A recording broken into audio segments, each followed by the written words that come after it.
Unleash the dragon from its cage. This is not happening. The pieces were not fitting perfectly.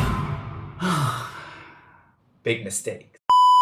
Hello everyone and welcome back to Mission 100, your weekly dose of China with me, Nadim. And today we are tackling dragons.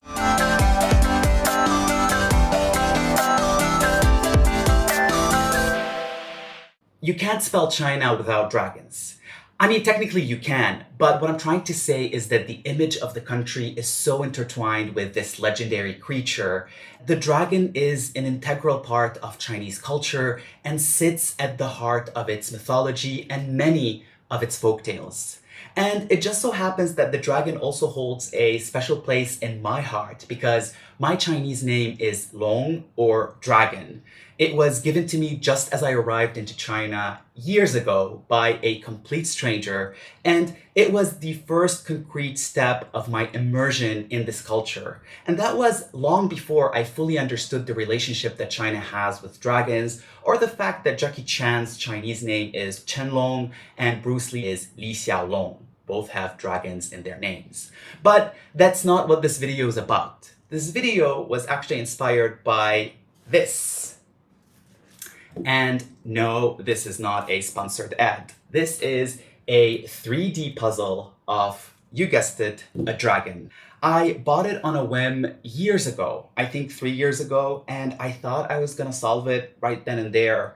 But I am a procrastinator and I just kept it in the drawer for years. But I think the time has come for me to unleash the dragon from its cage, or in this case, this flimsy plastic wrapping, and bring it to life.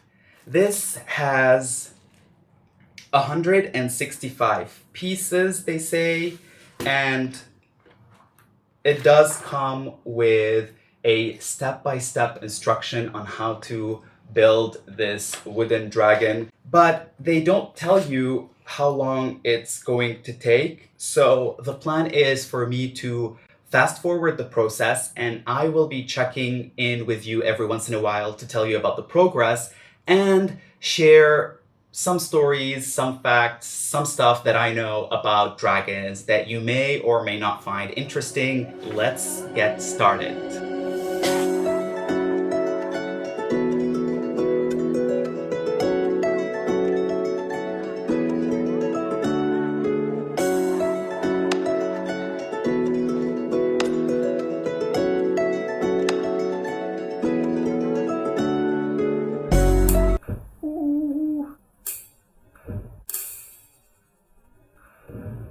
One part just broke. That was the worst thing that I was afraid of, and it just happened.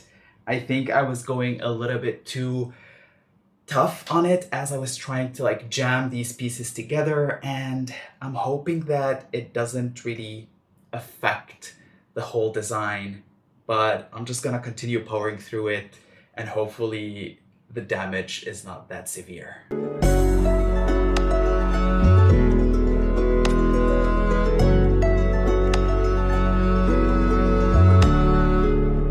The trunk of the dragon is already in shape, as well as the head. You could see the antler and the eyes, which were not easy to put in because the eyes are round, but the piece of wood that they need to get attached to is not.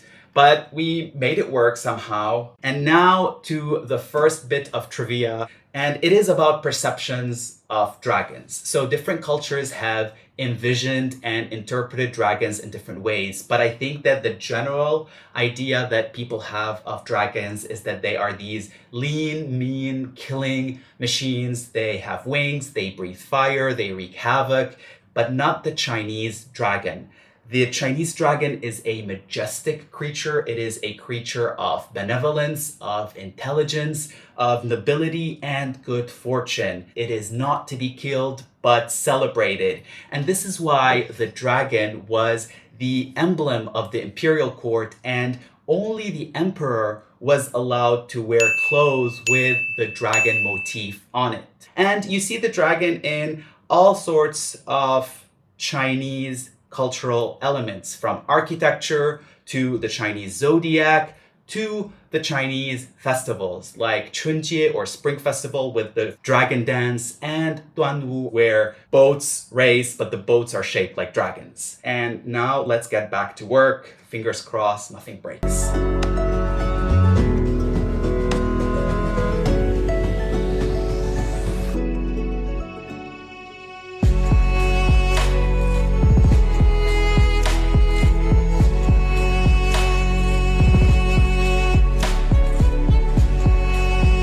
Alright, we have just finished working on the head and the mouth of the dragon.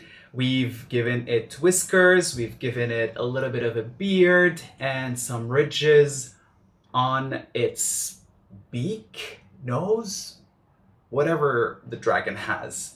So yeah, I think that now it's getting to the nitty-gritty. It's all these small details. We're done with the big parts of this dragon, and now we're moving to the tiniest, smallest pieces. But they're all fitting in so perfectly, so that is a great thing. And now on to our second bit of trivia related to dragons. Chinese people call themselves the descendants of the dragon, 龙的传人. But to understand this sentence, we have to go back in time to 2500 BC to specifically two people, Huangdi and Yendi, who are believed to be the ancestors of Chinese people. They were tribal leaders and they joined forces against a common enemy. Now, interestingly, Yendi is thought to be the son of a human mother and a dragon father who was conceived through telepathy. And according to some accounts, Huangdi, or the Yellow Emperor, is the grandson of a dragon. Now, when they joined forces in this epic battle, they were also helped by a dragon to defeat the enemy. And after defeating the enemy, they were able to start with the first building blocks of the Chinese civilization. So this story, no matter how you slice it, there is a dragon element to it. And this is the origin of the 龙的传人.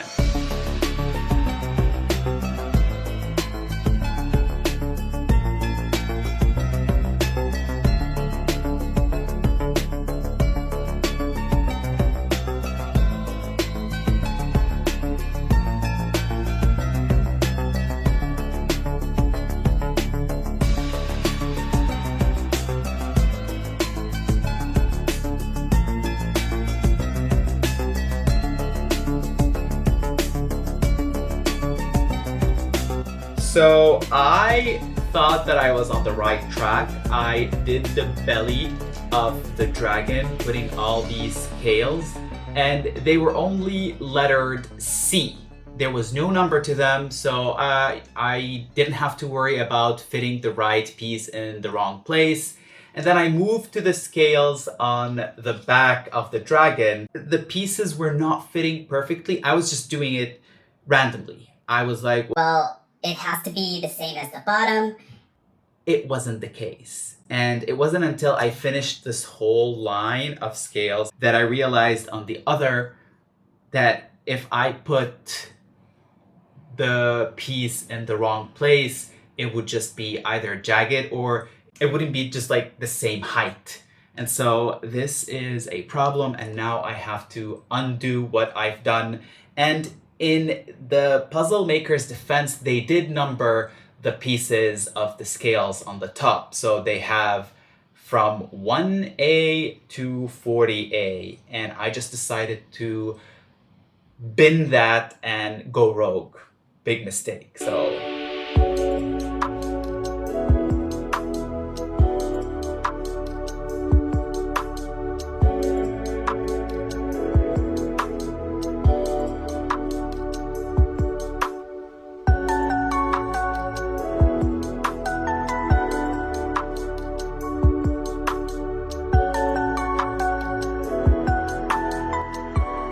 we are on the right track after being thrown off the track twice.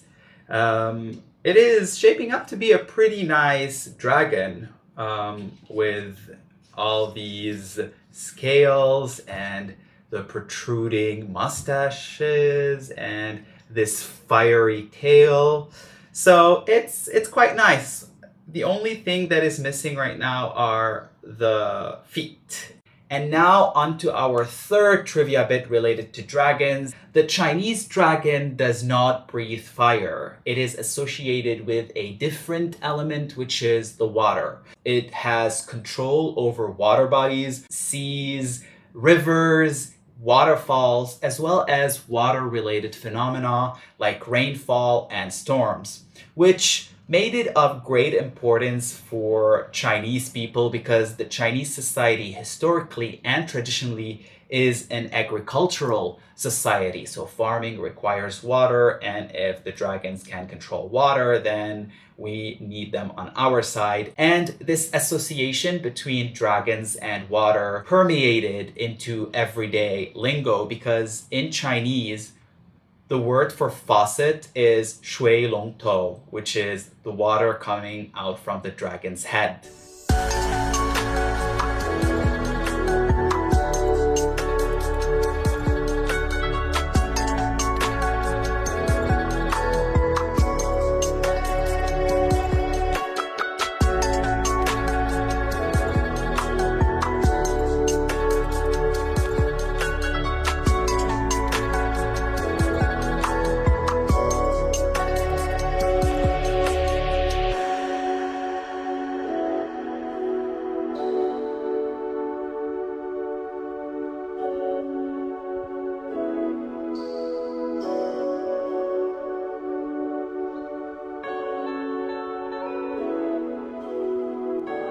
And ta-da!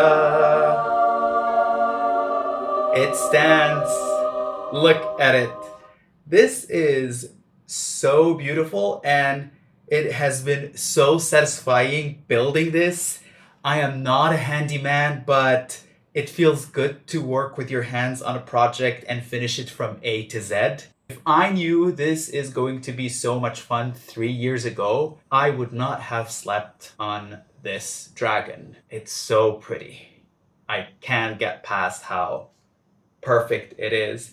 And even that little piece that broke off, didn't really need it. It was covered by one of the legs. So success. Now that this is completed, I can tell you that dragons are composite of different animal features. They have the antlers of a stag. They have the ears of an ox. This one doesn't have ears, so they have the eyes of a rabbit, the face of a camel, the body of a snake, the belly of a carp, the scales of a fish, the feet of, or the paws of a tiger, and the talons, never mind, the talons of a hawk.